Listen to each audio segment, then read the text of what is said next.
1992, nous avons en place les nouvelles institutions. Et vous savez que ça se passe très mal, puisque l'Assemblée nationale reçoit immédiatement une motion de censure. Et cette situation n'est pas acceptée par le pouvoir en place, ce qui ouvre la voie immédiatement aux négociations. Il y a donc les négociations de Libreville avec Libreville 1, Libreville 2.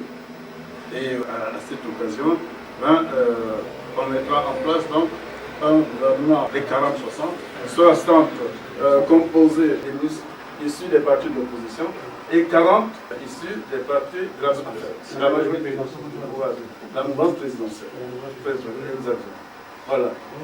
Et en fait, les élections qui sont organisées le sont par ce gouvernement des 40-60, mais organisées par une commission indépendante qui est chargée des élections, présidée de ce pas par Maître Mbemba, qui relevait des partis de l'opposition.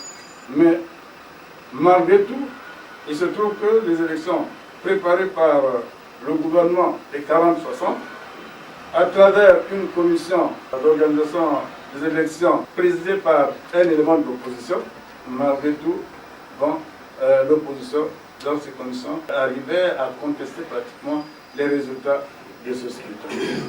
Ce qui était totalement aberrant parce que quand même, ils étaient majoritaires. Si c'est le gouvernement qui avait organisé ces scrutins, ça veut dire que c'était le gouvernement des 40-60 qui organisait, donc ils étaient majoritaires. Donc, si on devait s'en tenir à ce que la commission chargée d'organiser ces élections était présidée par Maître Mbemba, que ce Maître Mbemba était un gars de l'opposition, enfin, en fait, ils étaient un peu partout.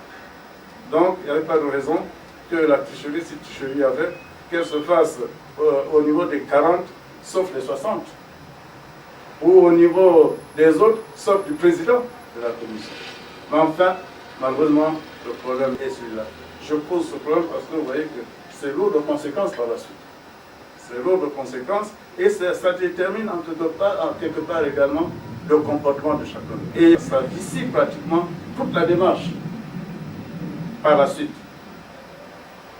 Et on se sert donc des situations qui n'en étaient pas pour, y compris, embraser le pays. Parce que l'on constatera que dès 93, 94, le pays est pratiquement embrasé. Il est dans la guerre. Et le prétexte, c'est des élections qui auraient été mal organisées, etc. Malgré les négociations intervenues à Libreville, la situation est restée tendue. Donc, la démocratie arrive dans un contexte de flou total et de contestation tout à fait inacceptable et incompréhensible. Parce qu'on ne peut pas comprendre ça. Et pourtant, la situation est celle-là. La situation est celle-là. Il a fallu donc s'organiser, non pas par la force, mais sur la base de la médiation, sur la base du débat politique, sur la base des négociations, pour essayer de calmer les enjeux. Et pour le faire, il a fallu, au niveau de l'Assemblée nationale également, s'implique. Et l'Assemblée nationale s'est impliquée à travers la commission parlementaire pour la paix, qui a mené des actions multiples et multiformes pour tenter de ramener à plus de cohésion, à plus de compréhension et à plus de patriotisme, pratiquement, à notre peuple et les dirigeants politiques. Et c'est grâce justement à l'action de la commission parlementaire ad hoc pour la paix que nous arrivons, n'est-ce pas, à ce forum organisé par l'UNESCO et au terme duquel les conclusions sont tirées qui devaient amener le pays à aller vers l'apaisement. Et cet apaisement est intervenu à travers un accord que les partis politiques ont conclu, qui consistait à arrêter avec les affrontements sanglants, à déposer les armes et également à aller vers des élections apaisées. Et c'est tout le monde qui a signé cet accord parrainé par l'UNESCO. C'est signé de Kolela, signé de l'USPA, signé de Sassou, signé de Christa Chikaya, enfin de tous ceux qui en ce moment-là, avaient leur mot à dire. Malheureusement, malgré tout ça, la raison n'a pas été entendue. La raison n'a pas été entendue. Malgré les concessions faites par le pouvoir qui était celle y compris d'organiser le recensement administratif avec toutes les parties concernées, y compris les partis politiques, la société civile, etc. Malgré tout ça, en tout cas, rien ne s'est fait. La détermination pour un embrasement était telle que, de toute façon, il fallait y aller coûte que coûte. Et c'est dans ces conditions donc qu'arrive le coup d'État de 1997, dans les conditions que chacun de vous désormais connaît. Et vous constaterez que les négociations de Libreville n'ont rien vu. Et le 15 octobre arriva, qui sonna le plat et qui fit que Sassou prit effectivement le pouvoir. Le coup d'État est consommé en ce moment-là. Et la suite, vous connaissez, c'est un exil massif, comme le colonel qu'on a connu. Donc, c'est beaucoup de cadres qui sortent du pays pour s'établir à l'exil.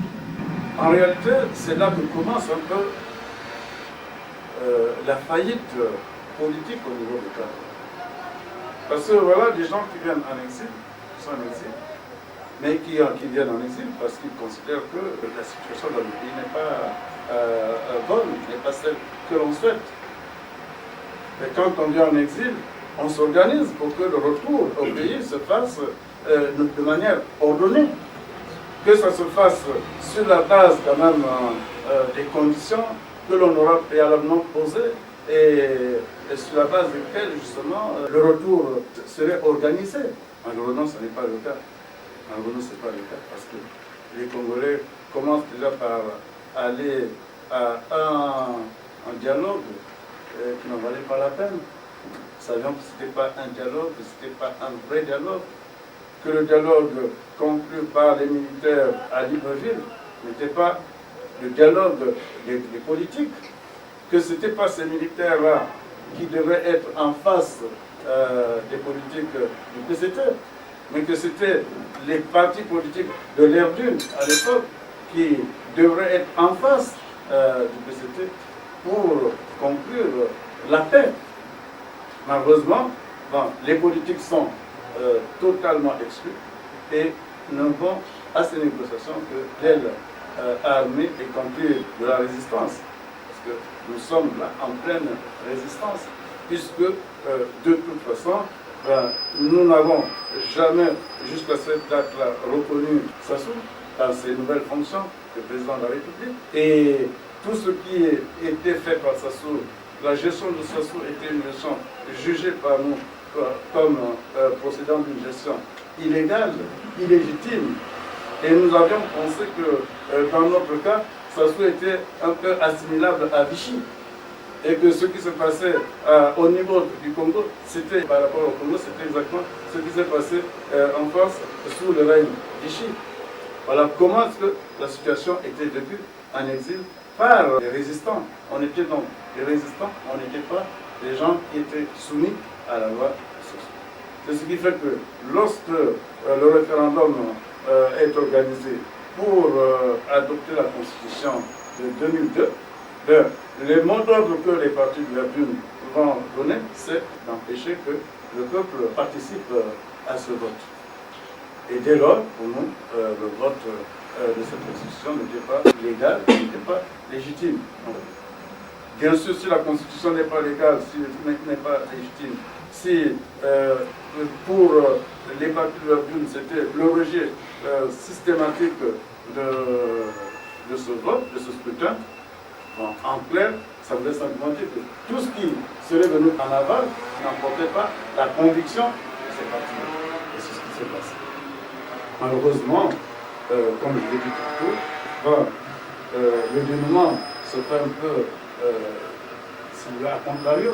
Ça ne se fait pas conformément aux dispositions prises et transmises à notre peuple lorsque ces différents scrutins se sont déroulés, mais ça a été plutôt une remise en cause de nous-mêmes.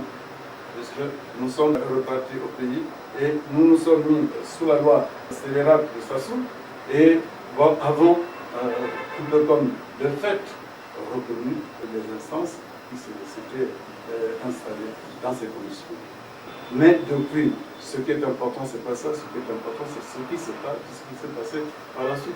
C'est de constater que, malheureusement, le pouvoir issu de ces consultations plus ou moins scélérates, c'est un pouvoir qui a choisi de gérer l'exclusion, qui a choisi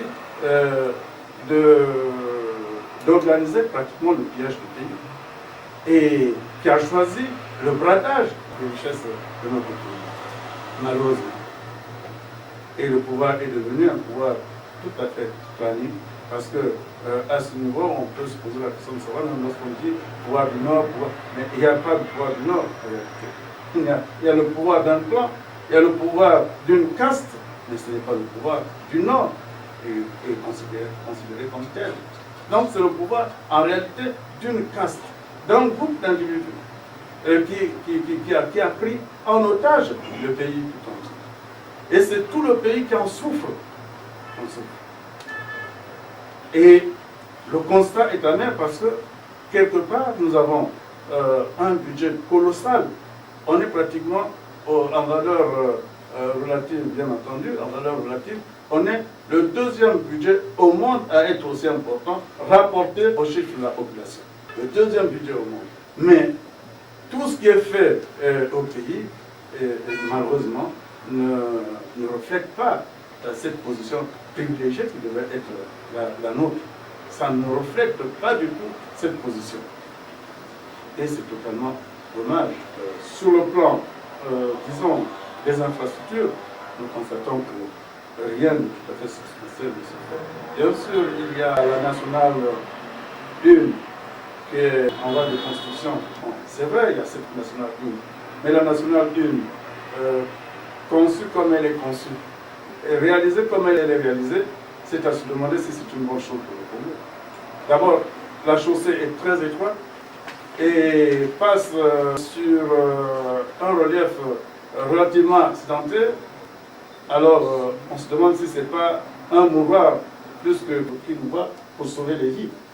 Ça m'étonnerait. Déjà, nous voyons ce qui se passe, mais demain, lorsque les grumiers, parce que les grumiers vont emprunter les mêmes voies, bon, les porte-conteneurs vont emprunter la même voie, bon, ceux qui veulent bien le loisir emprunteront également la même voie, je ne sais pas ce que ça donne. Est-ce que cette chaussée est de nature à sauver la vie de notre peuple? Je pense que ce n'est pas tout à fait évident. Mais en dehors de la nationale 1, qu'est-ce qu'il y a d'autre qu'on a pu faire? Peut-être un peu le prolongement de la nationale 2. La nationale 2, peut-être, un peu de ce côté. Mais en dehors de ça, rien d'autre.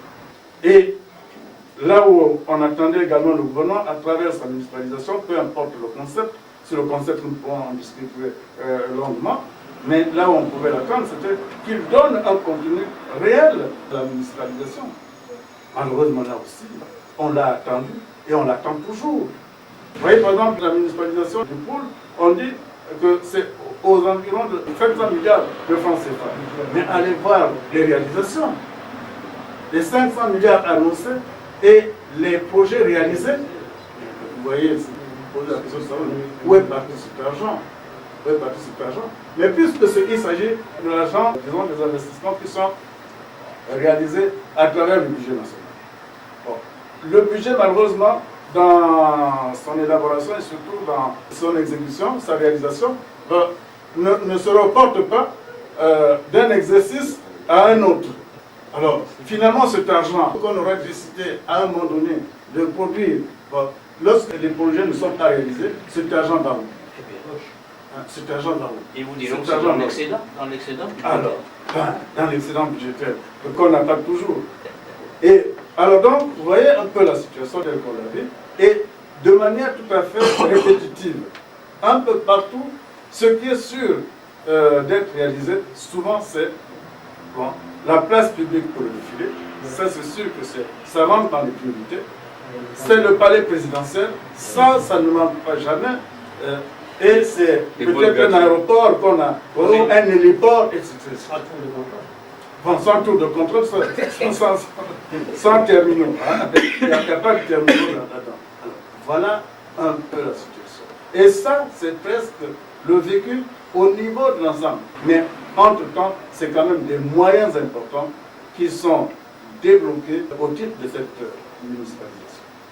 Et vous constaterez vous-même que ce n'est pas avec les palais présidentiels qu'on va développer le Congo.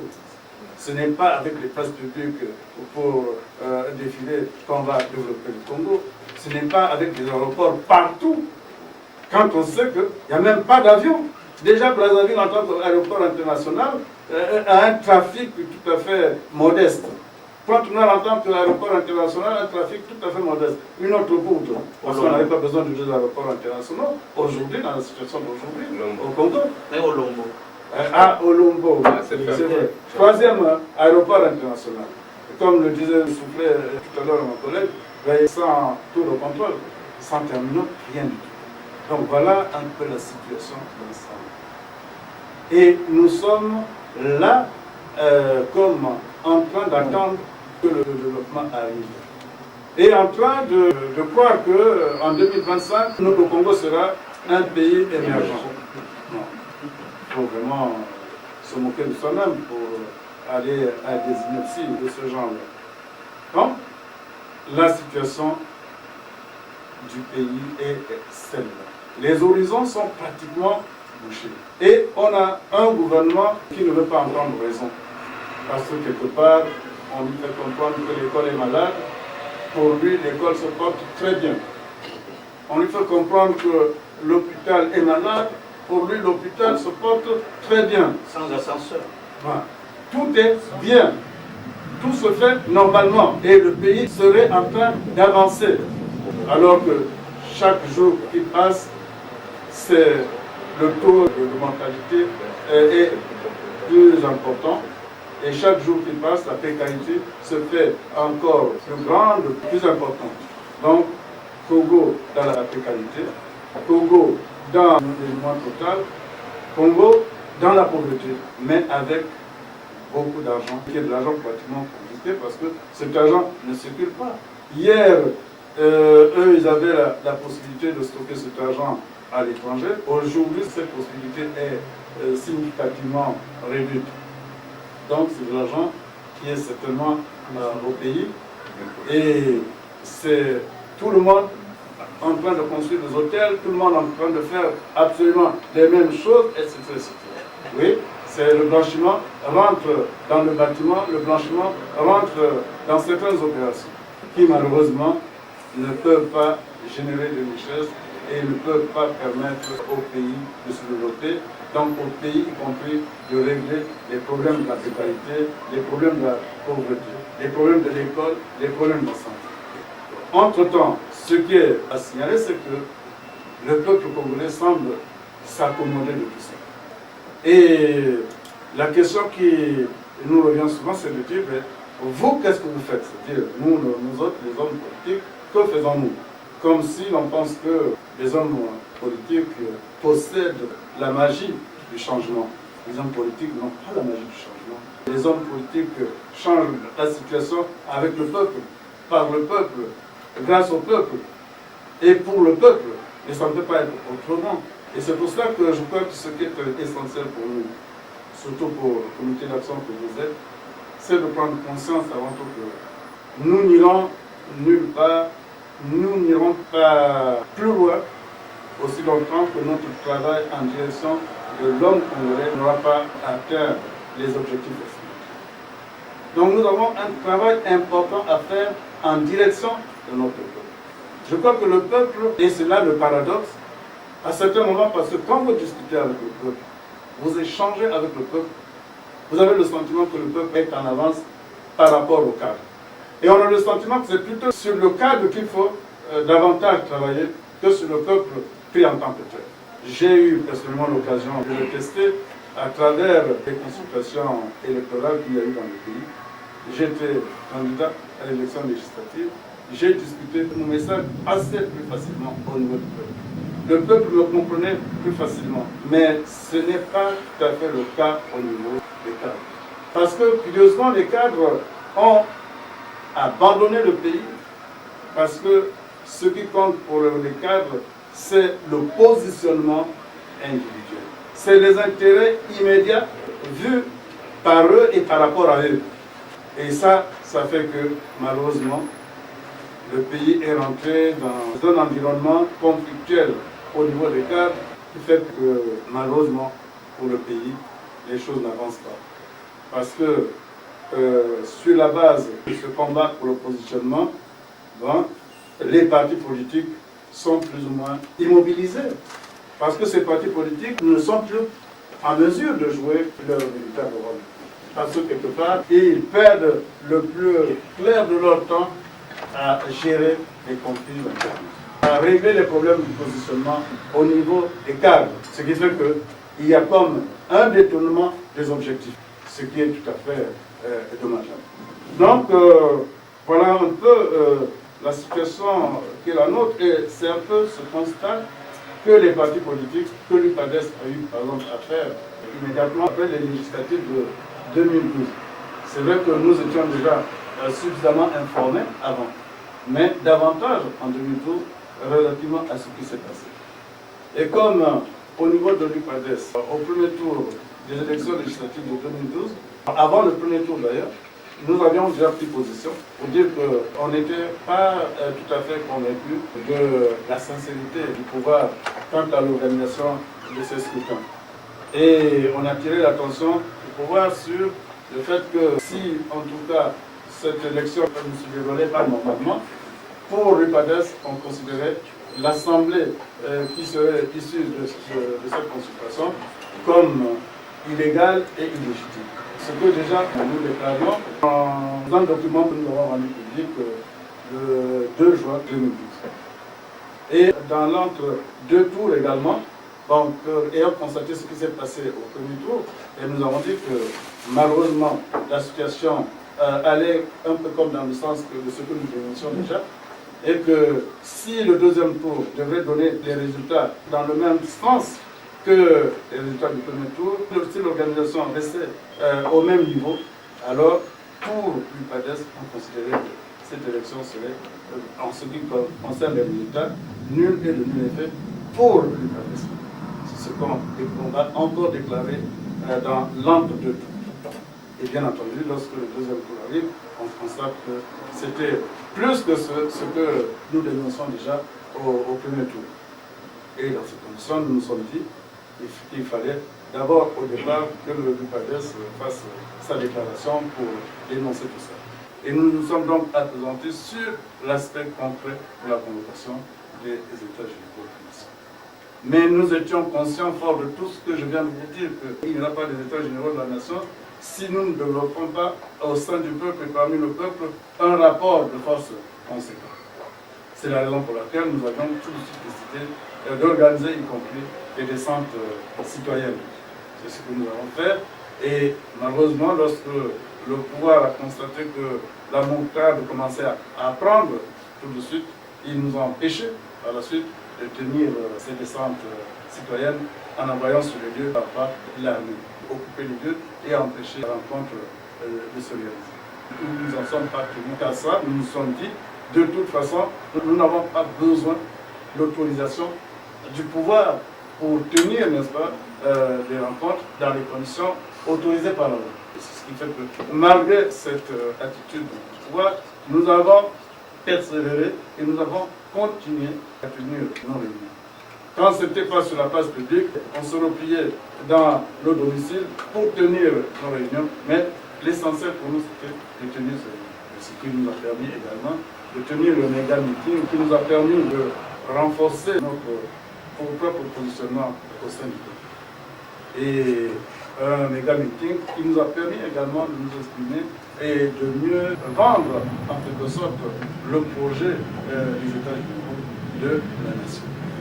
Et je crois que depuis, la machine est en branle et l'action se mène. Et c'est pour ça que tout à l'heure, je vous disais que de toute façon, le changement, nous le voulons, mais nous ne le pourrons que si quelque part, le travail que nous faisons en direction de notre peuple porte. Que si quelque part, nous nous organisons pour que, sur le plan de l'élévation de la conscience de notre peuple, vu sous l'angle de sa participation aux différents combats que nous organisons, aussi nous atteignons des hauteurs appréciables. Donc nous sommes obligés de travailler en direction de notre peuple, de travailler en direction des militants pour que ces militants prennent cette chose comme étant la leur propre. Parce que de toute façon, il n'y aura aucun changement qui se fera en dehors. C'est le peuple qui apportera le changement et c'est le peuple qui donnera un contenu à ce changement. Voyez un peu ce qui se passe dans les pays arabes. Comment eux, qui ont même réussi parfois à changer, mais qui ont manifesté leur mécontentement au lendemain du changement parce qu'ils estimaient que ce n'était pas le changement attendu. Nous, si Sassou nous demandait d'aller à un dialogue, mais quel que soit le dialogue, là on parle des États généraux, si on est en garde, tous ceux qui n'étaient même pas d'accord avec les États généraux, lorsqu'ils apprendront qu'il y a un dialogue, c'est eux qui iront tout de suite à ce dialogue, et le dialogue tel que nous l'entendons risque de ne pas arriver, et ce serait dommage. Parce qu'il faut que nous soyons un peu aussi exigeants. Voyez un peu ce qui s'est passé en face de nous, au Congo démocratique. Le dialogue, pour Kabila, c'était sans problème, tenir un dialogue. Mais quel dialogue? Alors là, c'est la pierre d'achoppement. Et l'opposition en RDC exige un dialogue qui souhaiterait être celui qu'ils appellent de leur vœu, mais pas un dialogue que leur propose Kabila. Or, chez nous, il suffit que ça se dise demain, oui, je suis pour le dialogue, qui nous propose n'importe quel dialogue, et puis nous irons. On a vu ce type de comportement avec Evo, on l'a vu également avec Bolivie. Et demain, si seulement ça se disait oui avec les États généraux, qu'ils donnent aux États généraux sans contenu, il faut craindre que nous nous séparions comme avant pour devenir ce que nous étions avant le collectif. Alors donc je crois que c'est là que réside notre souci et c'est à nous de travailler vraiment très fort pour que cette fois-ci les Congolais soient suffisamment exigeants et que nous allions à un dialogue qui soit le vrai, que nous ne fassions pas ce que nous avons fait avec le dialogue sans exclusive. Pour l'article 13 était quand même une garantie et nous nous sommes arrangés pour ne plus donner du tout de contenu à cet article 13. Et finalement, nous avons fait la volonté, mais toute la volonté de s'assurer. Et aujourd'hui, nous le regrettons, mais nous le regrettons parce que nous l'avons voulu. On aurait été des hommes très sérieux, très responsables, qu'on ne serait pas arrivé à cette situation. Donc voilà, chers collègues, nous sommes là devant des impératifs du rassemblement, des impératifs de travailler tous ensemble. Et nous devons être capables de taire nos ambitions personnelles. Et nous devons être capables de surpasser nos égocentrismes et d'éviter de nous embarquer dans des formes d'égoïsme qui, quelque part, sont de nature à nous détourner de la trajectoire.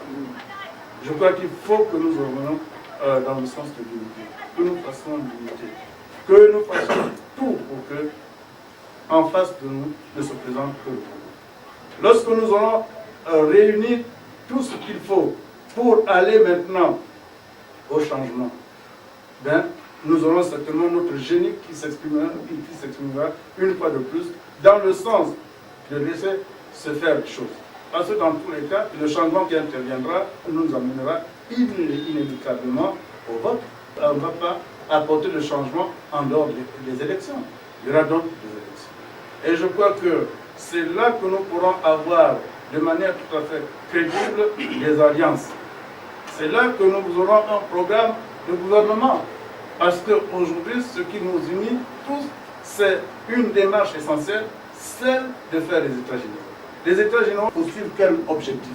Quel but? Les États généraux poursuivent simplement le but de faire que le peuple congolais crée les conditions d'une véritable réconciliation nationale. Créer les conditions d'une conciliation. Créer les conditions d'un consensus. Que nous nous mettions d'accord sur la question, par exemple, de la Constitution. Oui, est-ce que nous voulons changer la Constitution? C'est à la classe politique congolaise, c'est à la société civile de dire oui, nous sommes d'accord pour changer. Non, nous ne sommes pas d'accord pour changer.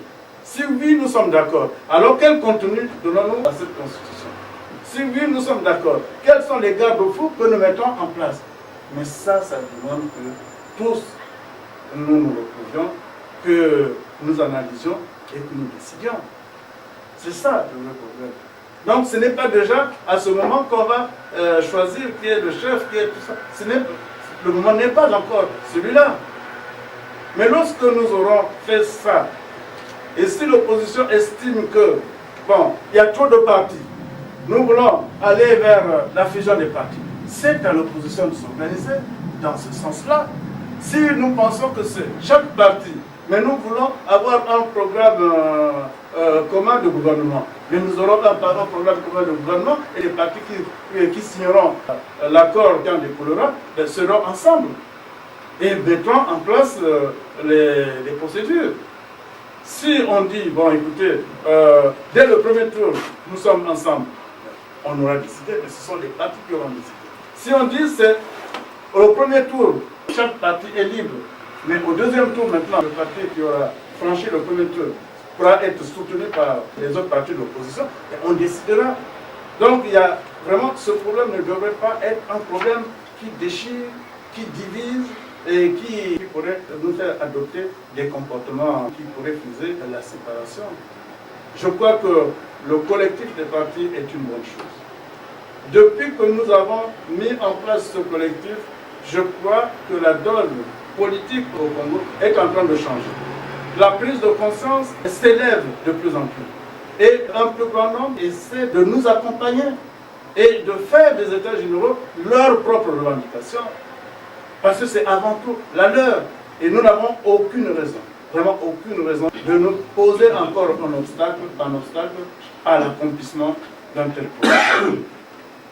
On n'a pas besoin de considérer que bon, le choix du chef, c'est ici et maintenant. C'est vraiment pas la priorité. La priorité pour nous, c'est d'être ensemble, de travailler et de créer les conditions de l'avènement de ce projet que nous caressons tous. Lorsqu'on l'aura fait, le reste viendra de toute façon. Ce n'est pas ça qui peut nous bloquer aujourd'hui. C'est la raison pour laquelle je souhaite vraiment que vous, de la diaspora, que vous preniez également vos responsabilités. Parce que vous êtes quand même la lumière de la diaspora. Vous êtes un peu comme un éclairage quelque part. Ce qui est dit par vous ici est parfois reçu sans marchandage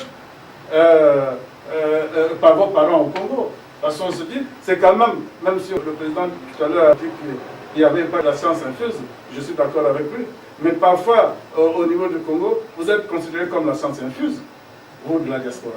Ceux qui sortent de France, je peux avoir la même chemise. Si je dis à quelqu'un, cette chemise-là, je l'ai achetée à Paris, et si le même gars peut trouver la même chemise à Brazzaville, il risque de ne pas croire que cette chemise vient de Paris.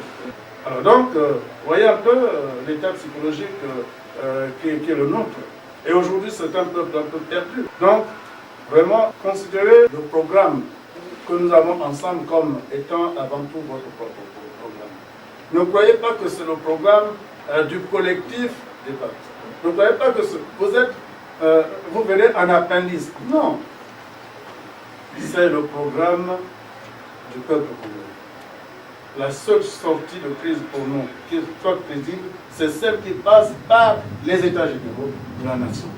Parce que c'est l'occasion qui sera donnée au peuple congolais de s'exprimer, y compris d'exprimer son consensus. Alors, et je voudrais plutôt que nous soyons dans un partenariat qui permette aux uns et aux autres de s'exprimer et d'agir. Parce que vous avez un travail important de lobbying ici, que vous devez mener, mais que vous devez mener en tant que vous. Vous n'avez pas besoin des instructions de Brazzaville ou d'ailleurs pour que vous meniez votre travail. Au moment où vous êtes retrouvés pour monter le comité d'action, mais c'est vous qui vous êtes retrouvés. Parce que ce qui se passait au Congo, rejoignez votre propre conviction. C'est vous qui l'avez fait. Et c'est personne d'autre qui vous a demandé de le faire. Et je crois que c'est cet esprit d'indépendance, y compris dans la dépendance, parce qu'on est tous impliqués, on est tous concernés. Mais c'est, comme on l'a dit, c'est des possibilités d'échange que nous nous donnons à nous tous pour nous permettre de sortir le pays de cette situation tout à fait regrettable.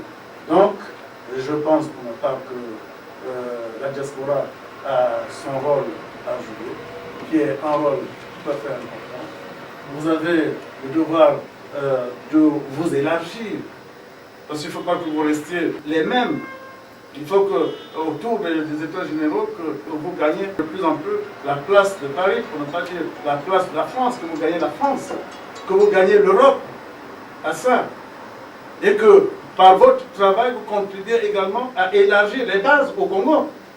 Parce que chacun de vous a des relations, chacun de vous connaît donc le travail politique qui commence ici peut y compris produire ses effets au Congo. Alors, c'est la raison pour laquelle lorsque de toute façon nous avions appris depuis le Congo que vous étiez constitué en comité d'action, tout de suite nous l'avons salué. Et tout de suite nous nous sommes portés la route parce qu'on s'est dit, oui, là c'est quelque chose de tout à fait sérieux, quelque chose de formidable parce qu'on peut bénéficier des relais. Nous sommes pour vous un relais au Congo, mais vous êtes aussi pour nous un relais en France et en Europe, à l'étranger.